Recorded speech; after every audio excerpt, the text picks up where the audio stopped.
जनाब नबी करीम मुबारक सल्लल्लाहु अलैहि वसल्लम फरमाए लअनतुल्लाहि अला राशि वल मुर्तशी, लعنत دی پر هغه چا چې رشوت ورکوي یا رشوت اخلي.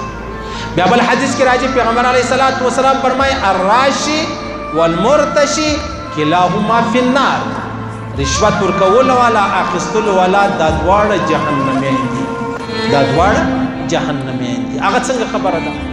خبره دا چې د عزیزانو په دنیا کې هر هغه وطن یو قدم پر مخ تللی نسی، ترقی کولی نسی چې په کوم وطن کې د رشوت رواجی او رشوت عامي، بالکل په هیڅ صورت باندې دا کېدلی نسی.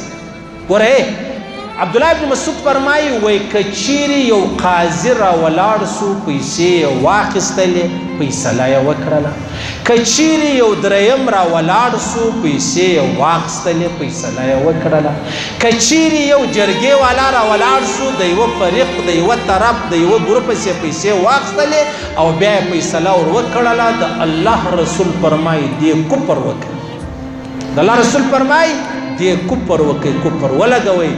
عدالت تر ولاړ سي، جج دی، جج خو نو لږ خاشه نعوذ بالله تر نبي ځان کم بولي، نور خو د پر مخ نه خبرې کولی سي، نه خپل سوال کولی سي، نه خپل جواب غوښتلی سي. توهین د عدالت راځي، توهین د جج او د قاضي راځي.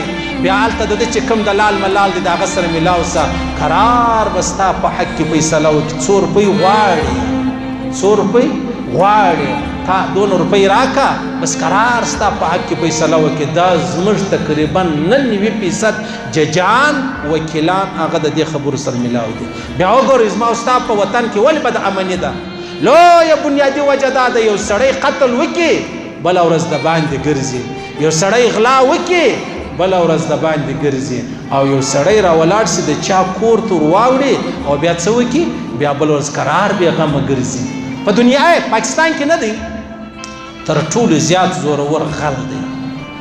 غل تا ته وایي چې زما زی در تاریخ سو ما او تا به سره ګوري، زه دویم باره دلته هغه یو دکان لره غله وره، غله چې ورله غلا ملا یې وکړله، بیا قرار د ده په ځای کې ویډیو یې وویل، بیا دی را ولاړ سو ویډیو یې شیر کړی، بیا را روانه جمعه ورله، بیا یې هغه دکاندار مړ کړي. ولا دا بیا څه کوې نو ته زموږ غلا رسوا کوې؟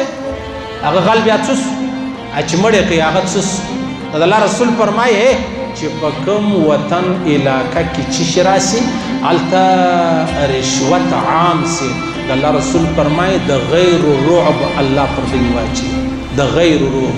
نن د امریکې څو رعب پر ما او تا پروت دی، د یهودو څو رعب پر ما او تا پروت دی، هغه د جهان د انګریزانو څو رعب پر ما او تا پروت دی. دا د الله رسول فرمایي چې دی دا چې په کومه علاقه کې رشوت عام سي، او زما او ستا په علاقه کې رشوت عام دی، بالکل هېڅ یوه ذره نه عیب دی، نه پیغور دی، نه ګناه ده، نه عیب دی، نه پیغور دی، نه ګناه ده. دا په دې وطن کې. او بیا که تاسو وینئ بدامني وینئ نو بدامني خو تاسو وینئ. او لویه بنیادي وجه دا ده چې هلته چې کوم څوک ذمواره دي هغه ته روپۍ ورکړه، قرار بېغمه ګرځه راګرځه.